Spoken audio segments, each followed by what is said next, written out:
Jawa Barat, kemudian Jakarta, Jawa Timur. Assalamualaikum warahmatullahi wabarakatuh. Apa kabar teman-teman semuanya? Semoga semua dalam keadaan sehat walafiat ya. Diberikan kesehatan, kelancaran, serta kemudahan dalam segala urusan apapun itu. Hari ini kita makin semangat lagi, makin kita kuat mental. Oke teman-teman, kali ini saya akan membahas tentang yang punya galbay di sini hati-hati. Karena sudah banyak sekali korbannya didatangin DC padahal tidak punya pinjaman dan ngamuk-ngamuk. Nah, ini bagaimana kita cara mengatasinya? Nah, kita akan bahas secara tuntas. Tapi sebelumnya saya harapkan kalian semuanya sudah subscribe channel ini agar channel ini terus berkembang dan dapat memberikan informasi terbaik buat kalian yang galbay. Oke teman-teman, ini dia buat kalian.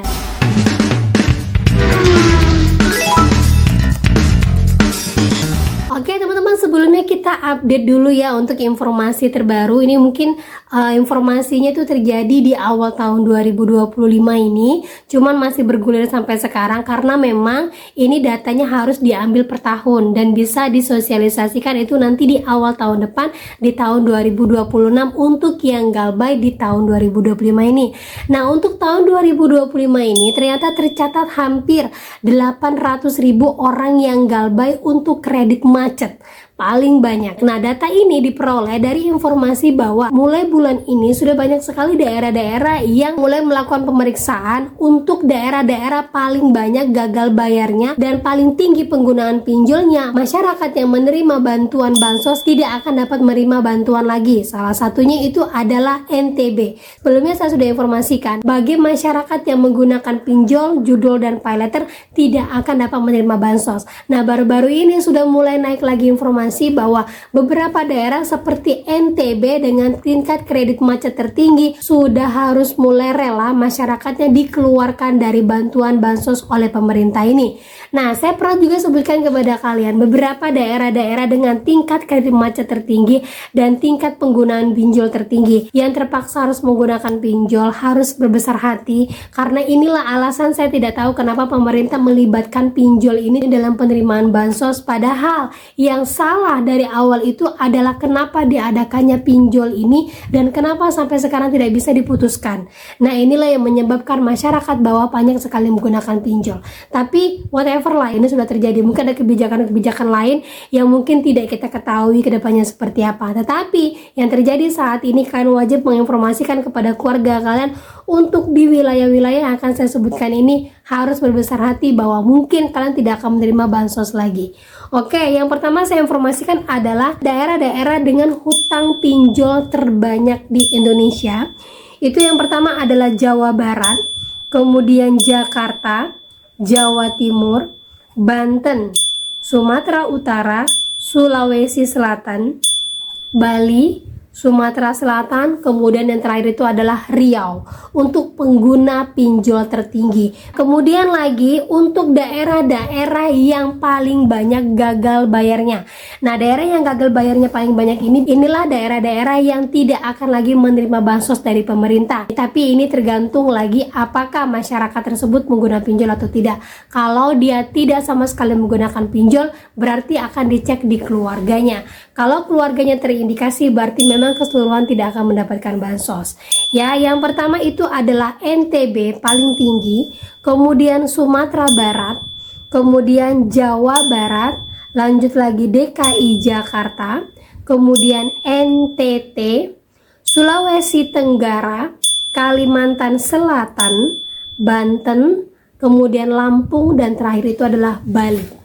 Itu dia teman-teman ya. Arti itu adalah kesalahan dari pemerintah yang tidak bisa memberantas pinjol ini, terutama juga dengan judul. Kenapa itu harus ada, malah semakin dipermudah tetapi tidak bisa dinetralisir, bahkan tidak bisa ditutup.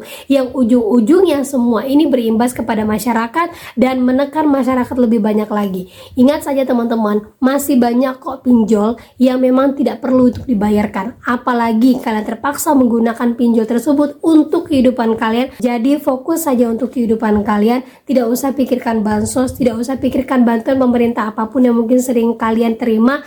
Fokus saja untuk lebih mandiri lagi. Kalau pinjol itu bisa digalbay, kenapa kan harus bayarkan dengan terpaksa, gitu kan ya. Nah, lanjut lagi teman-teman ya. Jadi di sini ada seorang teman yang curhat. Informasinya baru-baru ini dia didatangin oleh DC dari aplikasi Aku Laku, yang mana DC ini menyebutkan ada hutangnya di situ, ada rekeningnya jelas di situ, tetapi dia sama sekali tidak punya rekening di situ, bahkan dia tidak pernah menggunakan aplikasi ini. Dan DC tersebut memaksa bayar dan harus ada minggu depan. Apakah yang seperti ini termasuk komplotan DC? Seperti ini kasusnya teman-teman ya. Mau nanya Kak, tadi aku datangin DC Aku Laku, dia bilang ada tagihan atas namaku. Karena aku merasa nggak minjam juga, emang KTP foto selfie-nya fotoku, tapi beneran aku nggak minjam. Nah, itu pengirimannya ke rekening atas namaku, juga rekening BCA. Nah, aku nggak pernah pakai BCA. Dulu sempet pakai, itu pun udah lama nggak pakai. Pas aku tinggal di rumah lama dan rekening itu pun udah mati. 2 hari lagi mereka kesini buat nagih lagi dan nyuruh aku ke BCA buat cek rekening itu. Emangnya bisa ya ke bank nunjukin KTP aja, nanya ada nggak pembuatan rekening atas namaku. Nah, ternyata komen-komen di bawahnya itu menyatakan bahwa mereka juga pernah kejadian seperti ini teman-teman. Jadi ada tagihan datang padahal dia tidak pernah make, tapi KTP-nya untuk selfie-nya itu atas dia sendiri dengan rekening yang dia tidak punya. Nah, ini ternyata modusnya bukan hanya di Aku Laku, ada berbagai macam pinjol-pinjol. Contohnya seperti Bantu Saku, kemudian Ivoji, kemudian lagi ada Pinjam Yuk. Nah, itu banyak sekali. Nah, kalau udah seperti ini bagaimana solusinya? Nah, benar, seperti yang diucapkan DC tadi ini, kita wajib datang ke bank BCA, kemudian kita tanyakan bahwa kapan ini rekeningnya dibuka. Dan rekening yang sudah pernah kita buka lama itu sudah mati karena tidak ada transaksi di dalamnya. Kenapa bisa ada yang menggunakan untuk pinjol? Apakah ini masuk dalam sindikat penipuan? Nah, kita bisa tanyakan. Kemudian kita bisa ajukan untuk penutupan rekeningnya karena merasa itu bukan milik kita. Yuk teman-teman ya. Terus untuk pinjolnya bagaimana? Pinjolnya tidak usah dibayarkan dulu karena merasa kita tidak pernah verifikasi apapun, tidak pernah ada tanda tangan elektronik, dan tunjukkan di HP kita bahwa kita tidak pernah mendaftar yang namanya pinjol tersebut. Minta cek sama DC-nya bahwa itu tercatat di email HP siapa. Karena kalau memang terbukti di HP kita akan tercatat di email HP-nya. Gitu caranya ya.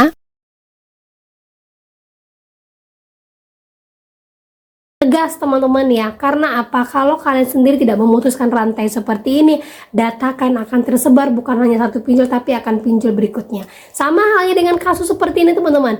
Jadi ada seorang teman yang curhat, dia sudah bayar di salah satu pinjol yaitu Uatas, sudah bayar, sudah tunjukkan bukti-buktinya, tetapi sampai detik ini masih diteror, bahkan dia dipaksa untuk terus-terus bayar. Nah, seperti ini kasusnya teman-teman ya. Ini email saya ke Uatas berikut dengan bukti transfernya. Setiap hari saya masih diteror oleh DC Uatas. Saya lelah setiap kali harus info bahwa saya sudah bayar. Tapi entah ada apa dengan sistem mereka yang membuat seakan saya belum pernah melunasinya. Nah, jadi teman saya ini ada pinjaman di Uatas, selalu bayar tepat waktu, bahkan tidak pernah telat, tetapi masih juga diteror sama DC Uatas. Dia selalu membalas email, balasan semua DC-DC-nya dengan bukti bayarnya. Dan dia tanya, ini ada apa dengan sistemnya? Nah, saya sampaikan sama dia, jangan pernah tanggapi untuk DC yang seperti ini karena biasanya itu WA yang dikirim random dan biasanya yang mengerjakan itu adalah pihak ketiga, bukan DC dari pinjolnya langsung. Jadi daripada sakit hati, daripada pening, lebih baik diblokir saja karena yang bekerja itu adalah sistem, bukan manual. Nah, seperti itu teman-teman ya. Jadi saya perhatikan ini adalah DC sedang menyerang orang-orang yang tidak galbay, orang yang pembayarannya baik, dan orang-orang yang masih bisa diintimidasi. Kenapa saya bilang seperti itu? Kalau orang yang rajin membayar itu adalah orang yang memang takut akan keterlambatan, tidak mau ribet, dan tidak mau ini itu, yang penting saya bayar lunas. Ya kan? Nah, itulah yang dimanfaatkan DC-DC saat ini. Jadi kalau kasus seperti ini, apakah saya harus galbay? Jawabannya tidak. Kalian terus aja seperti ini, tetapi jangan pernah menerima apapun itu alasan bahwa kalian belum bayar, bahwa ada tagihan seperti ini, kalian diteror segala macam. Nah, itu jangan kalian terima. Di skip saja. Nomor telepon tidak penting, jangan diangkat. WA tidak penting, jangan dibaca. Kemudian lagi fokus saja. Kalau emang mau menyelesaikan hutang, setelah itu langsung stop. Jadi kalau kalian menemukan kasus-kasus seperti ini, saya harapkan jangan gegabah gegabah, jangan langsung ambil tindakan, jangan berusaha menjadi hero langsung mau membayarkan ini itu. Ingat saja, semakin kalian baik kepada pinjol, semakin pinjol akan memperdaya kalian. Semakin kalian berusaha menjadi nasabah yang baik, semakin kalian akan diperalat. Nah, itulah perjalanannya pinjol. Jadi buat yang masih galbay, kalian adalah orang-orang terpenting di pinjol karena kalian akan terus diperhatikan, dan kalian adalah bukan prioritas utama dari pinjol karena pinjol akan terus-terusan mencari orang yang baik ketimbang orang yang nakal.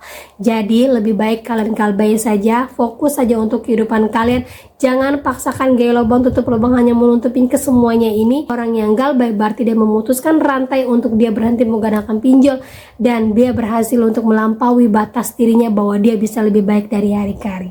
Oke teman-teman ya.